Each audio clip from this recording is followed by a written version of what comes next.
Hello everybody and welcome back to Phenomeno, so let's just hop right back into it. Who are you and what are you doing here? Krishna sounded as if she were scolding, but Yoshi answered lackadaisically again. Quiet. If you brought that person here, then you two already understand what's going on in this house. Yoshi. I see. Krishna groaned.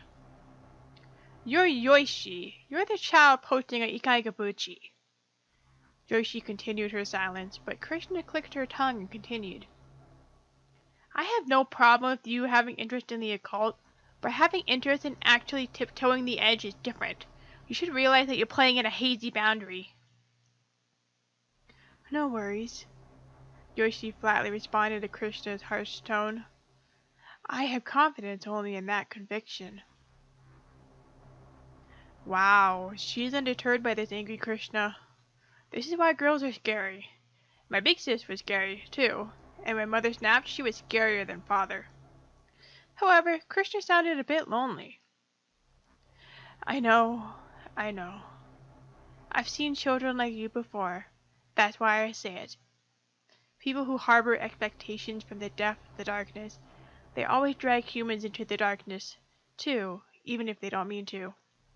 That's extremely dangerous. The middle-aged man slowly let me down from his shoulder and laid me by the wall in a sitting posture, and I had nothing to do but listen to their conversation. My powerless body felt like it was being dragged about, and I could only feel an endless sense of helplessness. What happened here? What's happening here? And what's about to happen here? Everything was off the rail my life had been following. I could do nothing here. All I could do was listen to the creepy conversation and be an observer to a creepy act. However, more than the desire to learn the truth, my desire to run away was stronger. As soon as possible, I wanted to go out into a bright place. Krishna. Just then, the monk stepped in between the two. It started. Ooh. Along with his words, that sound began. From somewhere in the building, that sound echoed. Scratch. Scratch, scratch.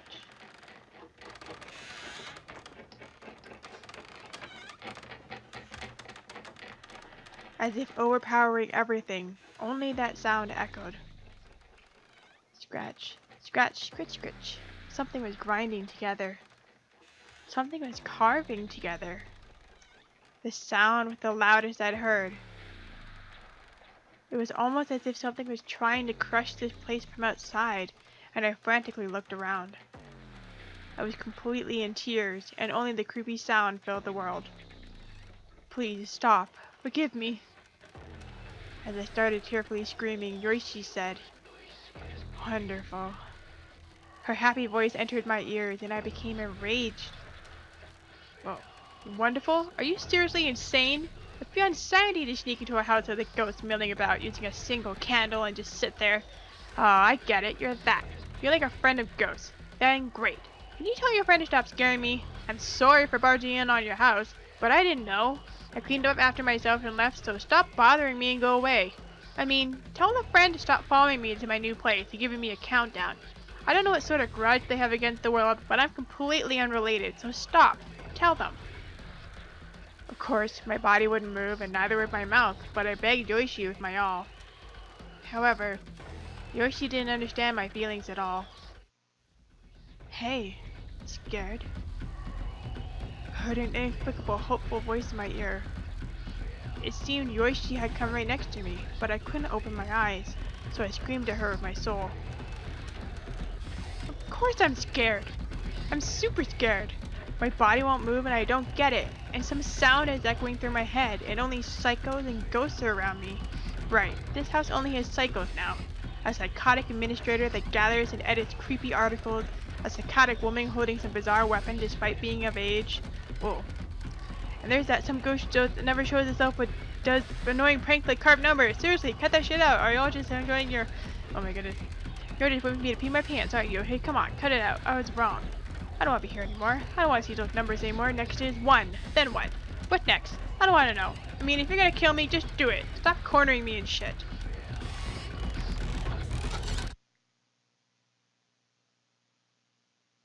However, at some point, the sound had stopped. My dark world, with my tightly shut eyes, had become filled with silence. What? What happened? I became worried that everyone had left, but I was also afraid that if I were to open my eyes, something else would be there. Still, I couldn't just stay like this. I was tired. I'd begun to feel reckless. If you're gonna kill me, kill me. I don't want to get cornered and hunted like this. Just give me a bad end already. I opened my tearful eyes, but I just saw a house, unchanged from before. And everyone was there. Krishna stood in front of the door to the bedroom. The white-clothed woman stood in the middle of the room with her eyes closed. The monk lingered by my side, and only Yoshi was looking at me with no emotion. Everyone was standing at the same spot they were before I closed my eyes. I gazed with my teary eyes at Yoshi's eyes, and then she nodded. And then she looked down. I followed her sight to my feet.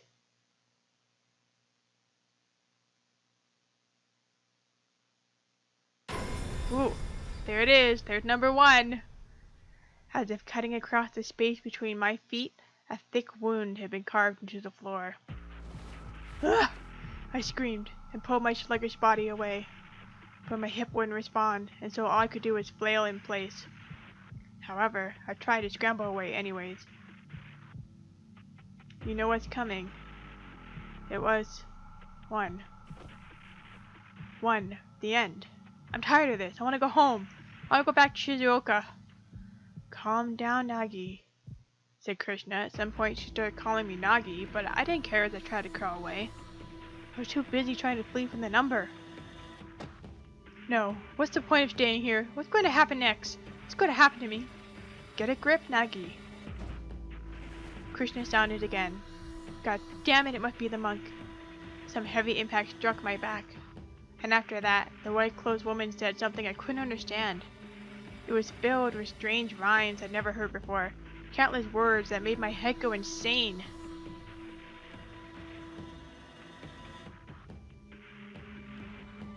But then, as I frantically flailed about, a long black skirt blocked my way. Oh, Yoshi. It was Yoshi, dressed in obsidian as always. Move, I said with a trembling voice, but this time it was not glass beads. It was not glimmering, but rather, this time Yoshi had a fascinated look as she reached out with her hand. Give me that. That? What you're holding.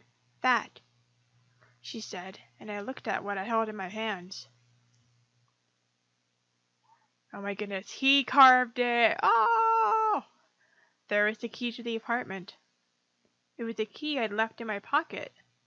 I was holding it backwards, and on the end of it was wood. For a while, I didn't know what it meant. Yep. And then the wood fell off onto the one that had been cut ominously at my feet. What? No way. No way, that...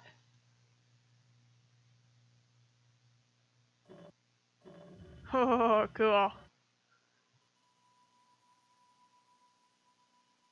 Yes, Yoshi said in a whisper. Ooh. The one that was carving numbers into this house was always you. Whoa. With those words, my consciousness was filled with white. Still doesn't mean I'm not possessed.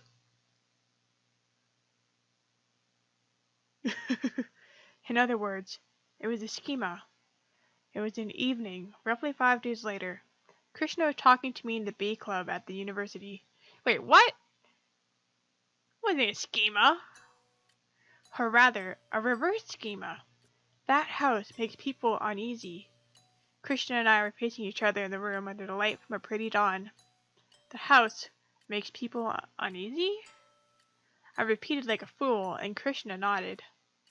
In the past, Yukai Kabuchi investigated similar places too. The structure of the building causes changes in the human psyche towards anxiety, and there are actually a number of them around the world. Some of them turn into murder scenes, and others turn the people within into criminals. There's no actual scientific proof for the relation, but I'm of the opinion that they exist. People's minds, after all, are hazy things that you can easily manipulate into leaning one way or another. Wait a second. What exactly do you mean? Basically, that building wasn't built for people. I felt something like a cold hand gripping my heart.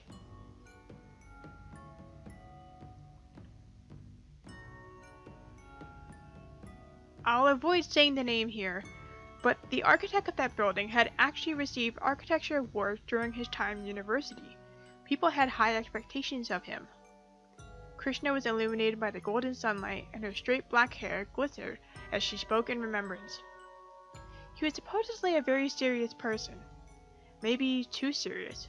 He was the type of person that wondered what buildings are, and he would lose sleep pondering that. He loved the joyful faces of the landlord so much, and worked and worked. However, he realized the futility that arose when one person asked him for another design, as he saw the house he put blood and soul into it be demolished in the name of renovation. Families change, preferences change. It's unavoidable, as long as you're living, but he couldn't take it.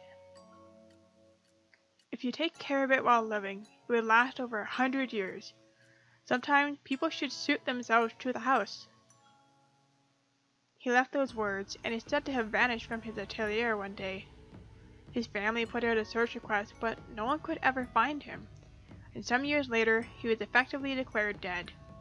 That was over 30 years ago. That atelier was his final work, and had at some point been dubbed the house that grants wishes. Wow, she had some big knockers. Krishna pointed out the third floor window toward the residential district. This country tossed aside countless traditions along with its Meiji-era cultural revolution. I'm on the opinion that one of those traditions was the house. Tiled roofs became scarcer over the years, and buildings that housed several generations became rarer. Mass production, mass consumption, that was the era we'd entered. We weren't inheriting treasures anymore, believing instead that you could reset life every few decades. After all, that sufficed for supply and demand. But I think things that were important to the people of this country faded away more and more. After I heard her words, I thought, my father was saying the same. It takes 30 years to grow a single sturdy tree, and yet the Japanese lumber industry found itself in danger of going out of business in the face of cheap lumber being imported. It wasn't that he was worried over his job, he was afraid that the idea that you could get an unlimited amount of cheap wood would become ingrained in the minds of the people of this country. In the past, people would pray to the gods of forests, or cut trees while offering thanks, and carefully built houses with them. Whenever they were rebuilding, they carefully tried to reuse wood whenever possible. Even on this earthquake-riddled island, Horyuji had remained standing for 1,000 years. The skill of the carpenters who understood the finest details and characteristics of wood in the day were, of course, amazing, but they also saw that the graciousness toward the important offerings of nature were just as important. I always agonized over having been born to a family whose business dealt with lumber. Did I take care of buildings as I grew up? Did I ever think about the feelings of those who created the building?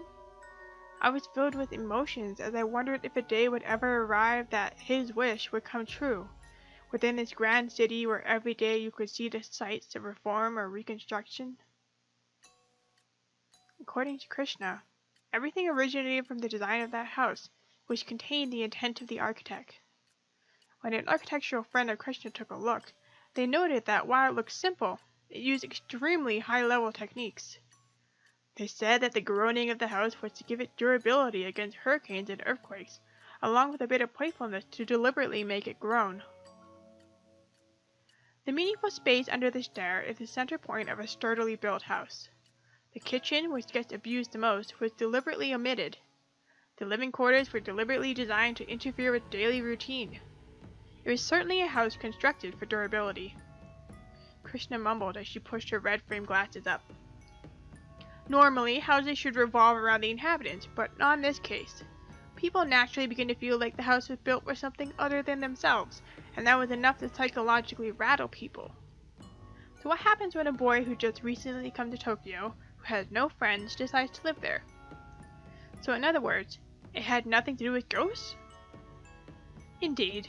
You're much more mentally fatigued than you probably realize, having moved to a city alone. You may have felt fear at first, but you probably tolerated it. But eventually you reach a limit, and then what do people do? Krishna looked at me with her big eyes. They create a reason for escaping from fear. Creating a reason? Yes, they create a reason for the sounds. In other words, you are subconsciously carving numbers into the walls of the house at night.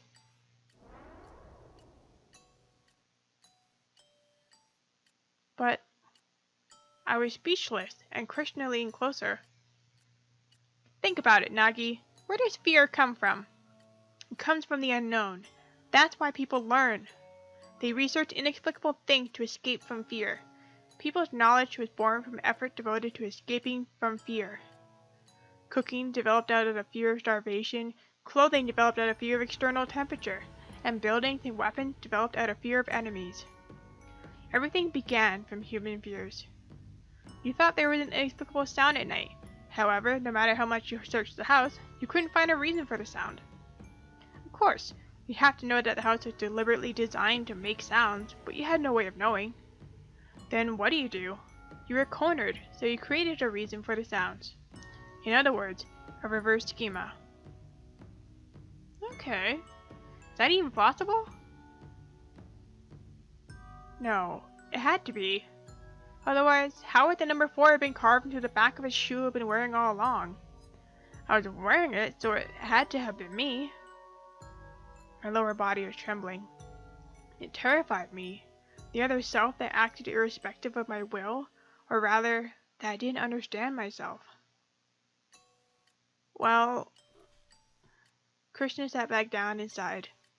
It was partly my fault for leaving a building like that alone, even though I knew it existed right near me. Sorry, she said as she bowed her head, which flustered me. No, stop that. It all started with me being greedy, because I wanted to skimp on living expenses and didn't immediately move out. Please raise your head, I frantically said. It was your fault, she nodded. There are no shortcuts for granting wishes. I could give no retort and just groaned. However, I realized there was one question that hadn't been answered. Wait. Then why were the numbers counting down? And then Krishna shook her head saying, Who knows? Huh? You don't know? I asked, and for some reason her big eyes glimmered with amusement. I don't know, but I think you probably carved a cross on the wall. A cross? Not 7? Right, the number 10. It's possible that it might not have been meant to be a number to begin with. It probably didn't matter to you. Your fear was alleviated by carving anything into a wall to act as the source of the sounds. Oh, that's what she was looking at. So, if you've never written kanji, you wouldn't know this. But when we were looking at the 7, it had an extra stroke. So basically, the number 7 is written with only 2 strokes, not 3. So, I'll bring up a little picture here. But as you can see here, that the bottom one crosses over when it should have been the one same line. So now it makes sense that he had originally wrote a 10, but probably thought that was too long. So he changed it to a 7. However, this is why the incident came forth. A little bit of coincidence. On the place you carved, there was from the start, out of pure coincidence, a scratch. Subconsciously, you'd remember where you carved 10, yet when you woke up, it combined with the original scratch to create 7, and that was what gave birth to something else inside you, a ghost. Ah, so that's why I felt an incredible amount of anxiety when I first saw that number. The feeling of having encountered something far beyond my threshold that I could not reason out. After that, you continued carving letters into the wall in accordance to the sounds you heard after sleeping. The countdown was probably because of your subconscious desire. If the numbers went up, it would continue forever. You were probably hoping that it would eventually stop. After that, Krishna had a bit of a mischievous look. Makes sense. but you're quite simple. If the countdown ended, you may have ended your life. I'm glad we made it on time." And with that, she showed me a soft smile for the first time. Alright, if you had enough of this, don't enter the world of ghosts out of curiosity. And as with living people, pay respect to all existences. That's the main motto of Ikai Gabuchi after all. And the Krishna who said that with complete seriousness matched what I had imagined of Krishna, is what I should say. Although, she had a more moe character appearance than a big brother or father. Well, that's your fault for assuming gender. And with that, the complex tangled thread had been solved. According to Krishna, she realized that the building caused anxiety in the psyche of its inhabitants the moment I made my first post. In an effort to keep it under wrap, she had left it in Karasu's hands. But Karasu was pretty careless to begin with and then became drunk, so the important message had not gotten across to me, which is why things had escalated to this point. In any case, everything was solved, so that was good. I'll give you a warning though. As I was leaving the house, Krishna had told me, "You don't seem to have much tolerance for this area. Maybe I shouldn't be saying it as an administrator for an occult site, but you shouldn't delve into the occult genre too much. Find friends in Tokyo with whom you can bond, get a girlfriend, and construct a proper, solid identity while you dabble in the occult as a hobby. That's the right way to do it. Especially, avoid that girl named Yoichi." Which sounded about right. As Krishna said, Yoichi was abnormal. She was, to put it frankly, like her feet were planted firmly on the other side. That was probably why those urban legends popped up over her odd level of concentration on the paranormal.